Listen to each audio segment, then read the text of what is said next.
Hello, everybody. Are you Oh, superstitious? oh, oh, oh. Are you superstitious, Susie Godsey?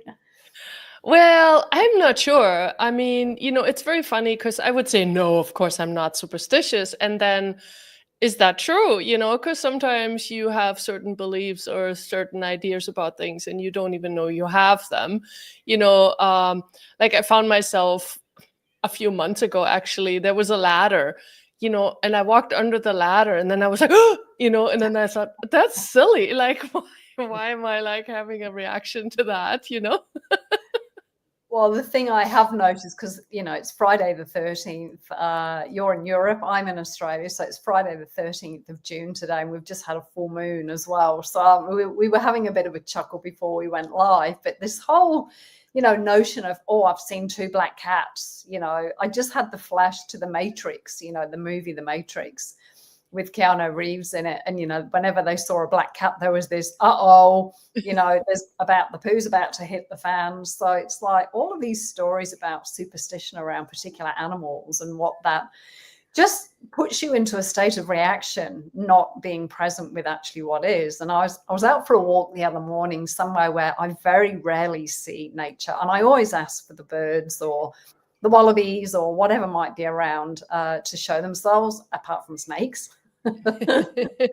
Sorry, don't take it personally, but I don't really like seeing you too close. But yeah, it was this all of a sudden within two strides, literally, I looked over and in the dead quiet, there's this owl in the middle of the day just watching me walk through the forest. And then literally 2 steps later, I heard this thump, thump, thump, which is traditional for a wallaby hopping away or a kangaroo hopping away. So within literally 2 strides, I had that sense of the owl watching me. And owls are also, people get really superstitious about owls too. So that's what came up for me with this, and black cats generally get this rap about being bad luck or whether it's going to bring you money or, go and buy a lottery ticket or whatever that weird superstition is. So what do they did you grow up with this in Germany, Susie? Like, was it a thing over there? Absolutely. Yeah, absolutely. And I think it's a thing everywhere, really. I think every culture has these superstitious beliefs about things. And it's very funny, like, for example, here we also say, like, oh, if you see a stork, you're gonna have a baby. Well, I would have had many, many babies by now, because there's like literally hundreds of storks here in Germany right now, all breeding and everything. So but yeah, I mean, it's a funny thing because I think, people always try to explain life, and there something happens and then they basically have the point of view that that's why it happened. So it's a very interesting way of looking at your life, instead of actually looking at, oh, how did I create that? Or what was my contribution to this? No, it was the black cat that crossed the road. And if you see a black cat crossing the road, this is going to happen to you because it happened to me. Or toads, I just had a flashback to it. I don't remember the whole story, but toads were bad luck. These poor toads got a bad rap because if you saw a toad in this childhood story rhyme thing, it was like, well, that's a bad luck symbol. And how much we project at these and how much we give away our true ability to receive everything. As soon as we take a point of view about something, it solidifies and it becomes more and more and more real and true, to the point then that nothing else shows up. So even just the Friday the 13th, it's like, oh, what does that conjure up for people? Just the date alone, it's, oh, I'm going to take the day off work, or I'm not going to take public transport today. Or rather than recognizing we are actually the source of everything, we are the creator. And I think a lot of people, they don't realize that they are in the driving seat. They just are holding on to the dodgem car for dear life, just thinking that life controls them, and Yeah. Dr. Dane here from Access Consciousness, and the tools of Talk to the Animals are from Access Consciousness. He talks about, if you don't get up in the morning and create your reality will create it for you.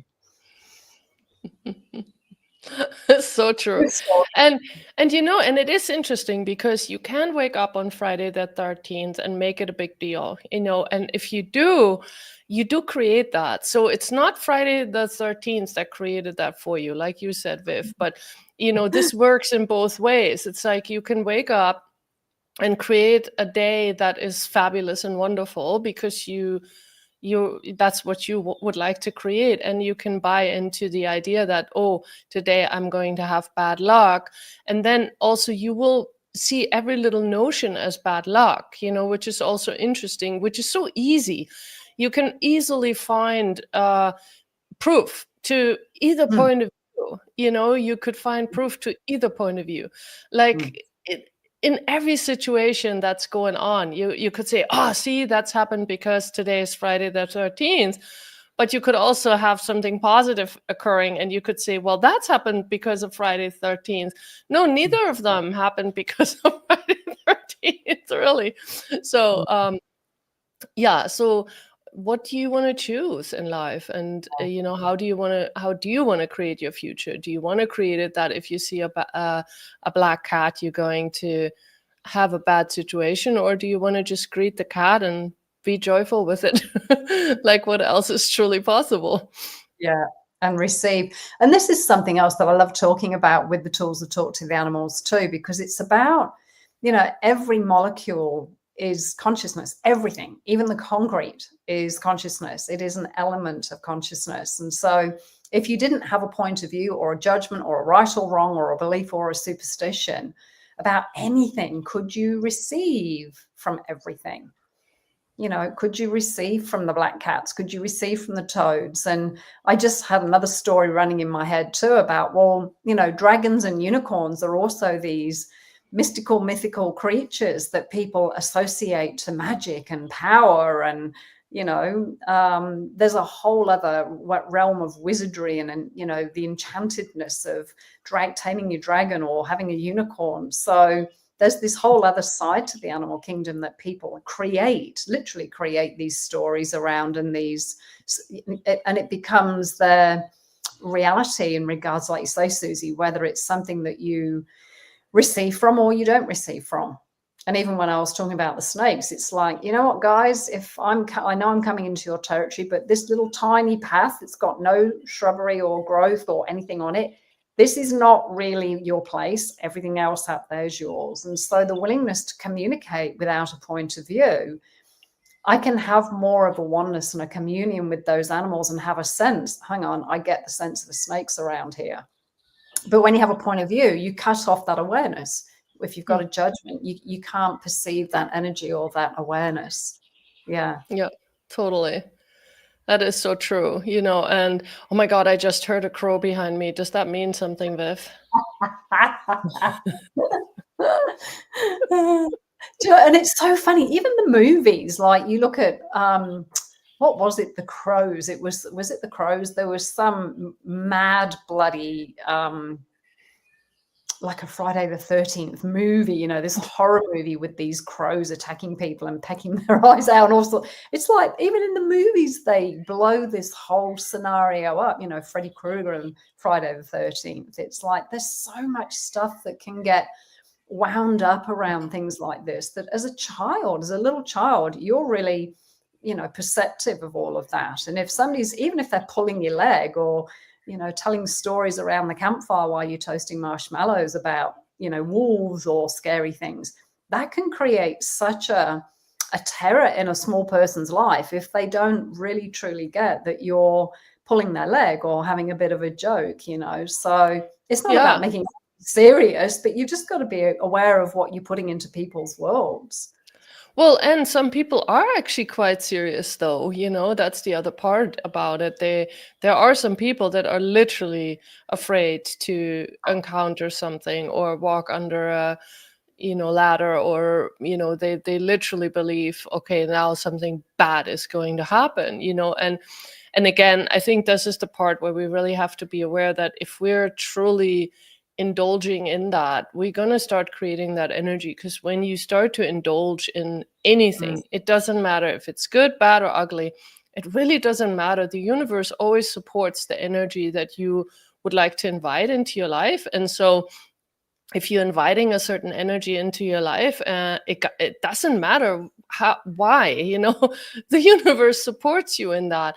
And so it will bring you more of that, because the universe doesn't have a point of view whether you're creating something great or not for yourself. The universe doesn't judge you for that. It says, oh, you want to create bad luck today? Okay, cool, I can help you with that. It's not like that the universe says, oh, are you sure you want to do that? Let me show you a different possibility. No, the universe says, hey, there you go. So anyway.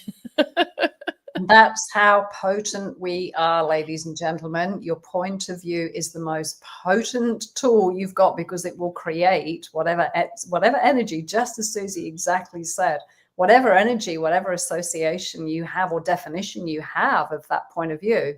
You start to see that actualizing right in front of your eyes. And then if it's not good, you complain about it, not recognizing, hang on, what was I just saying? What was I speaking into existence? What was I putting out there that I've now instantaneously or within a short period of time actualized? It's in front of you. It's actually in your life, in your reality. So the cool thing is, if you've created it and you acknowledge that, you're acknowledging a power. And then it's like, well, what else can I create with this? Okay, what would it take for me to create what I truly desire rather than what I don't desire? Because we tend to put a lot of our attention and focus on what we don't have or what we don't desire. And that's the trick. We fall into that trap of putting more cement onto a point of view and then wondering why we're getting heavier and heavier around that, rather than, like you say, Susie, what is it you desire? Put your energy into that.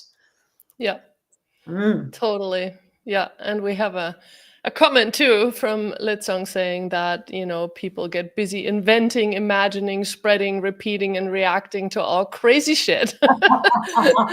So not to be aware with the simplicity of all informations. Yeah, absolutely.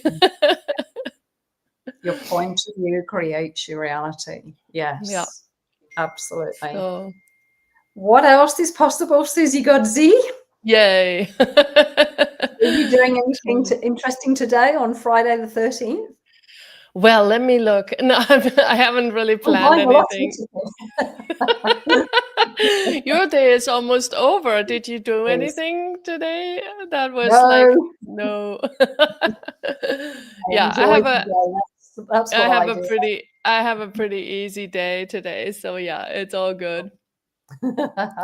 Well, whatever you're up to watching this today on Friday the 13th now or in the future, thank you for joining Susie Godsey and I. And if you want to know more about the tools of Talk to the Animals, head to talktotheanimals.com, and there you will find information about classes and facilitators around the world who are facilitating these classes. And I believe we have the book on there too, written by Gary Douglas, who wrote the original book, Talk to the Animals. A phenomenal handbook if you are into animals and would like to know more about this energetic realm that they live as and they invite us to all the time.